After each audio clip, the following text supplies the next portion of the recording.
Hi,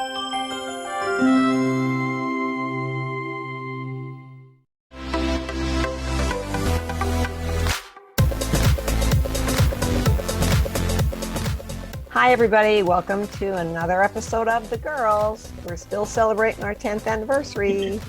Like Janine would say, I have to make sure I get that in there, and I have to do the little dance. Do you like my background today?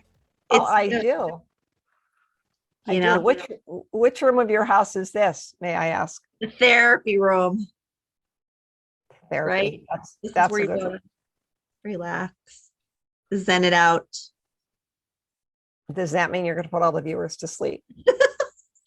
I mean, we already do that to our viewers. We don't know. No, we don't. Maybe you do, but I'm excited because it's a change of season. So I guess I'm all hepped up. Do you ever get that way when there's a change of season, especially like spring fever?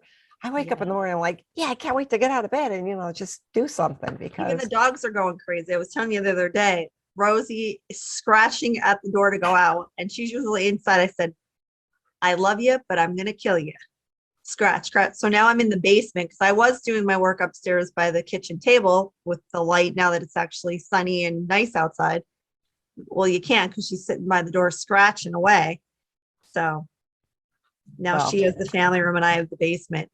There are little peoples. I guess you have to get her some new fashions because I was checking out the new fashions for it and what's like really in now for fall, for spring and summer. Yeah. And believe it or not, I'm old enough to see that everything that was old is new again. Nice. So I was able to just go in my closet and in my jewelry box. Would you believe, Janine, that the big chunky jewelry is back, like big heavy chains and chokers and chunky, everything's chunky. So there's the chunky shoes with the platforms. Well, that makes sense that chunky's in after COVID. So if you got chunky, then you're definitely in. Maybe that's what the inspiration was. All you chunky people, get rid of your elastic waist. You're now going to wear pants that fit you, and you're going to wear big fat jewelry to match. Oh my God, that's too funny. But it was inspired because of COVID, because everybody was in their loungewear and minimal, like no jewelry, because you're constantly, disinfecting surfaces and whatever. So everything was minimal. Where the heck were you going? So now it's like, here I am. You come out and they said, put every piece of jewelry you have on. So I just got like a little chain out that I had, but the gold chains and medallions, pendants, big pendants are going to be in. I'm really, not a really cool necklace person. If you ever notice, I usually don't wear a necklace because I have a very short neck. I'm stumpy, so I don't wear. You wear stuff that elongates. You wear V-necks. We kind of match today. It looks like we have the same shirt on in a different color. This is the one I call my little angel sleeves. Well, the only difference between you and I when people say we look alike is I have this big long neck. So I do have the longer neck. But anyhow, so I'm looking forward to some out time. We actually went to a restaurant a few weeks ago and I didn't know how to act. I was just like, oh my goodness, we're sitting at a chair instead of a snack table and everybody around the table was pants on. Yeah. I always have pants on, Janine. I'm not a fan of elastic waist. Oh. I never was. I always have to feel like secure. I just can't stand elastic. They feel like they're choking me. I don't like that. Maybe people for you. Never wear elastic waist. Anyway, we have a good guest on today. This story is going to blow your mind. I know we've had a lot of authors on our show, but this is like, this story is unbelievable. We have Marisa Burke. I'm sure people know she's the former anchor at WNEP. She is well known throughout and well respected throughout this community, throughout the state. And she wrote a book.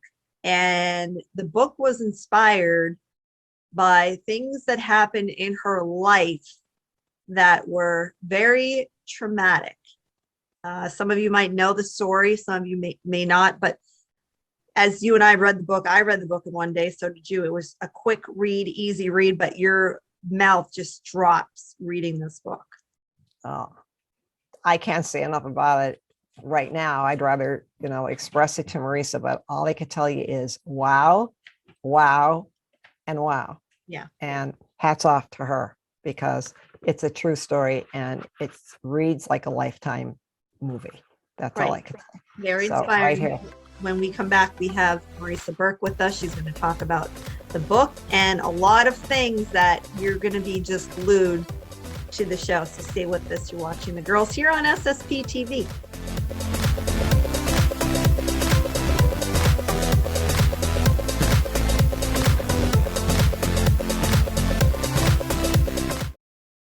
Welcome back to The Girls, and as promised, we have a very exciting, familiar guest to you today. First time on our show, but the people in our area know Marisa Burke. She's a former WNEP news anchor, very famous news anchor. One of my favorites, my all-time favorites. I've always enjoyed listening to you. I've always looked up to you. And when I found out that you wrote a book, I was like, wow, I have to get to this book. And first of all, welcome, Marisa. Thank you. Marisa It's Burke. wonderful to be here, and thank you so much for having me. Well, thank you so much for taking time out of your busy schedule. I know that you're on a busy book tour. You just had an area where you covered in northeastern Pennsylvania, and you are a very, very busy lady because you have your own communications company now as well. I have my own media relations, public relations company, but I am also now a group news director for a media management company, which we have television stations in 7 different states and 4 different time zones. So it's very busy right now. Marisa, I wanted to say hi. First of all, nice seeing you. It's been a long time. I was talking before the show and saying that my brother actually interned at WNEP when you were there back in 1996, 97. So for those viewers, we want to get into the book, but I really want people to know your background because that's how you start the book. And I found it interesting, very well written, of course, and a very easy read. If you can tell us a little bit about your background, where you came from, that kind of thing for the audience. Well, I was born and raised in Danville, Pennsylvania, and most of your viewers and listeners and followers probably, when they hear of Danville, they think of Geisinger Medical Center. And I was actually born in Geisinger many years ago. So I was born and raised in Danville, Pennsylvania, and I went to school at Ithaca College in upstate New York, graduated with a degree in radio, television, broadcasting, communications, journalism. And my first job was in Roanoke, Virginia, in southwestern Virginia. That was my first job. I was there for a year and a half, but I wanted to get home. As much as I loved Virginia, I wanted to get home, and home was northeastern and central Pennsylvania. And I was fortunate enough in 1984 to land the morning and midday co-anchor position and morning reporter position at Channel 16. And I was there for over 3 decades, and just enjoying a very successful career. And of course, serving the people of northeastern and central Pennsylvania was my dream, and I got to fulfill that dream, and it was just wonderful for me. And through that time, as I watched, because I'm much older than Janine, but as I watched, I didn't see you skip a beat. So when I read the book, I'm like, when did this happen? Because of course you were going through everything, but yet you maintained such a levelness. You never missed a beat. You didn't crack. No one knew what was going on in your life. I mean, as far as I could tell. Yeah. And thank you for the compliment. But I think that's what was so devastating and excruciating for me, was to have this happen with my ex-husband, and twice. Remember, it happened. His first run in with the law was in 2008, and then again in 2012. And I think that's what was just so excruciatingly painful for me, was because I had to keep a good face on the air. When you're an anchor person, when you're a news person, your goal every day is to serve your viewers, and you really should not allow anything in your personal life to interrupt or disrupt that message that you are trying to give them every day on the air. So I think that was the most difficult thing, that I was going through this, that my name was brought into his scandal. And eventually I actually had to anchor the same newscasts where his misdeeds were being reported. Marisa, take us back so people know the traumatic experience that you went through. Your professional life was going up and up. You eventually got married and had 2 children. You're thinking you got a nice house, you have a great career, you had this perfect life, so you think. And then what exactly happened? Well, like I said, in 2008, my husband was brought up on charges of furnishing alcohol to minors. And this was a huge deal, because you have to remember, he was a very well-respected and admired educator in Northeastern Pennsylvania. He was working for the Northeastern Intermediate Unit as a curriculum specialist. He was going from district to district, and teachers loved him. He served on education boards, not to mention he was also a former Scranton School Board director. So when you are an educator and then all of a sudden you're brought up on charges of furnishing alcohol to a minor, it is basically the end of your career, and it is plastered all over the news just because of that. Now, accentuate that 20 times because of who he was married to, and then you will understand the public humiliation and the embarrassment that I went through. Now, fast forward 4 years later, after things kind of calmed down, 4 years later, all of a sudden, he is brought up on charges again. And this time it was sending lewd and sexual text messages using cell phone and social media to underage boys. I don't even know what your mind must have been exploding at the time, trying to raise 2 girls in a high profile job to begin with. And then this happens. And you have to remember too, that my girls were in high school. So they are at a very impressionable age now. And then besides that, some of these boys that he was having an inappropriate relationship with were actually some classmates of one of my daughters. So, I mean, when I look back, it couldn't have gotten any worse. I just finished shooting a documentary. I'm actually, and I'm pleased that I can reveal this and announce this on your show today. But my book is actually going to be an episode in a docu-series that's going to air, and I can't give that much information away yet, but it's going to air on a major streaming platform this coming fall. And the docu-series is focused on women. They were looking for stories that empower other women. And they got a hold of my book, and even the producers and the directors of this docu-series said, "Holy cow, what a story you have." So we just finished shooting 3 days ago, and they shot both in Scranton and where I am now, which is Colorado Springs. But they read the book as well, and they said, "Could it have gotten any worse?" What made you write the book?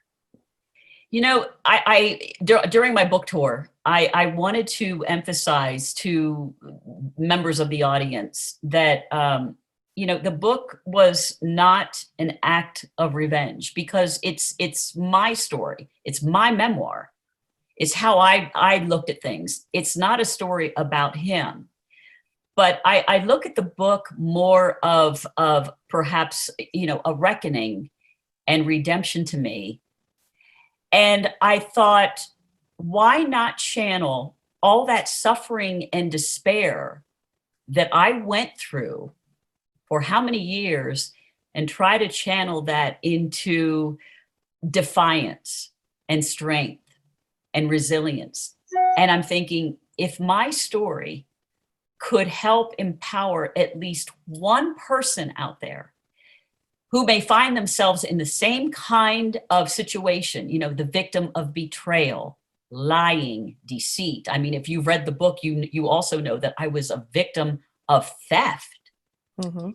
So if I could help one more person out there and use my story to inspire that person to say, you know what, no matter how awful it gets, no matter what kind of public humiliation or embarrassment you may go through, put your head together, because life goes on. And I had to survive for the sake of my career that I worked so hard for, and for the sake of my two daughters, who all of a sudden they lost their father. He's gone. He was out of the picture. So all of a sudden I became a single parent after all of this as well. So that's why I wrote the book. Well, I applaud you that in the book, as you go through the book, of course, very well written, no shock, but I applaud you that you were very complimentary to your ex-husband as far as his, actions. And I don't want to give away everything in the book, but as you lead into what had taken place, like you said, it wasn't like a slander against him. I didn't take it that way either. And I do applaud you because, when you go through something like that, I'm sure there is a lot of that hate that you're trying to turn into and find some kind of positivity out of it. So I did recognize that. So I applaud you for that. And I certainly gave him credit in the beginning of the book, where I said he was a loving husband. He was a wonderful, superb father to my children. He was there when mommy had to work the night shift and I wouldn't get home until way past the 11 o'clock news. He was there for my children. So, those early years, he was absolutely wonderful. And I certainly gave him credit for that in the book. And he had a great personality. I mean, things were wonderful in the years that after our marriage, and then we started having children, and everything was just falling into place. Life was perfect. On the outside. When we come back, I know my mom wants to talk about some of the book, Just Checking Scores, the name of the book. Again, we have Marisa Burke. You would know her in this area as the former WNEP main anchor. And we will be right back. You're watching The Girls here on SSP TV.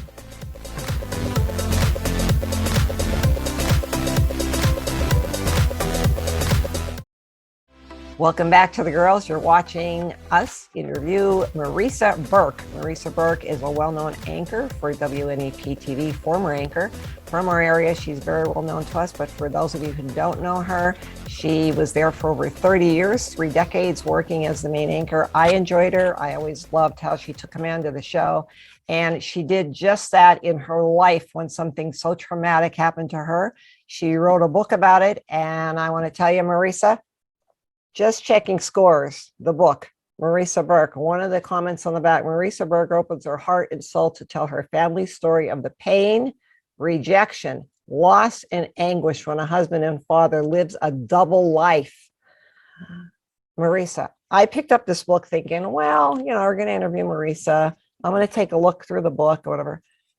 First of all, the way you open the book with all the details about your working at WNEP and Paul Stuber, meeting him, your brother, you have 2 brothers, was working as a videographer intern, and how everything just evolved in your life to become this anchor, your dream job, your parents, everything about it, I could not put this book down. It was 1 o'clock in the morning. I thought, I'm going to page through, and I'm going to get a little tired and I could go to bed. Well, don't read this book if you're going to want to go to bed, because it has to be one of those lazy Saturdays in the morning. Yes, where you just have time. 4 o'clock in the morning, and it's written.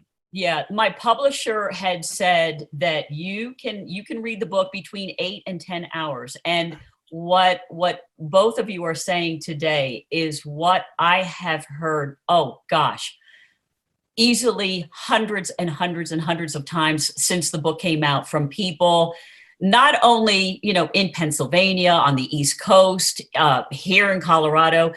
That's the biggest comment that I have received is, Marisa, I could not put the book down. I started reading it and I couldn't put it down. so many people, I mean, we had talked earlier about the documentary crew that had just wrapped up shooting. But the folks who have said, Marisa, when is this going to be a movie or a miniseries or a series? There's a lot in the book. I mean, as you both know, I don't celebrate the book. It's raw. It's disturbing, and in a way it's unflattering to me, and I admit in the book the mistakes that I made. What I do is I celebrate the courage, though, that it took to write it and to get everything out there and to share with my friends and even my family, that because a lot of people did not know the details. They did not know the emotions that I was going through. They did not know how the entire ordeal that I went through, as far as the public humiliation and the embarrassment and how I was ostracized. I mean, walking into supermarkets and looking up and, seeing people whisper and then looking the other way, and people I thought were my friends turned out it was almost like I had some dreaded contagious disease. They don't want to have anything to do with you when something like this occurs. And it's hurtful, but in a strange way, I can certainly understand why. Marisa, you talk about some of these red flags and looking at the book to help other women and empower women maybe going through similar situations. What are some of the red flags, that you can share with our audience if someone out there is struggling? Maybe, I mean, you have a strong personality. I have I know a couple of people we've done stories that are going through things like this, and they feel that they're not strong enough. So, I mean, what are some red flags and some opinions you can give, advice for those who might be going through similar things? Well, I think the biggest red flag, if I can be very, very personal, is I think the biggest red flag for us was the loss of intimacy, the physical affection. Mm-hmm. That was getting less and less and less. In my ex-husband's circumstance, this all occurred as smartphones were getting very popular, and he was just so sidetracked with his cell phone and obsessed with looking at his cell phone. That is, if anybody has read the book already, you know why. It was titled Just Checking Scores. But I think it was the loss of attention with his family. And, but other than that, I have to say, he was very, very good at leading a double life. I mean, and look at all of the major celebrities who have been also caught up in some type of sexual scandal. They too were labeled, living a double life. I mean, I admit I was bamboozled.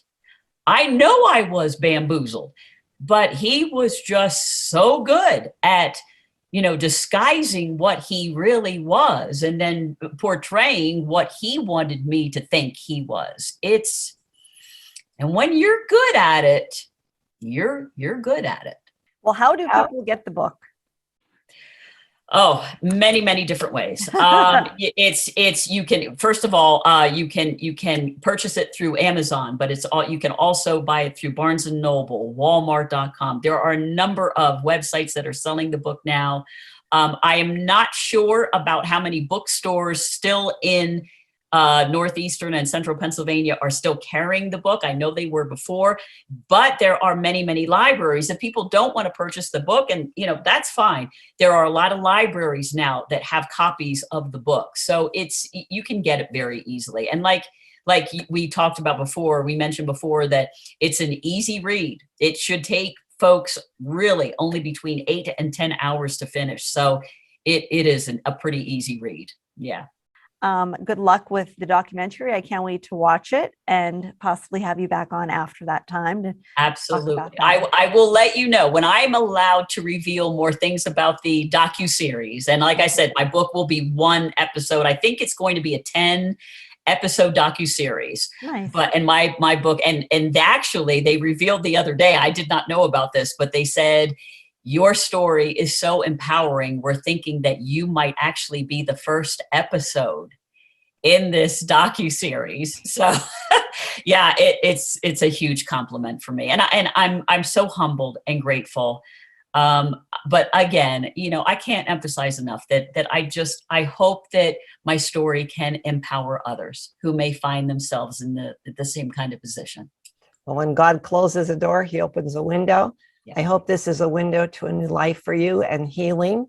And we look forward to hearing more from you. Thank you so much for taking time. I know you're busy. We're sending love your way. Thank you for having me. Thank you so much. Join us next time right here on The Girls.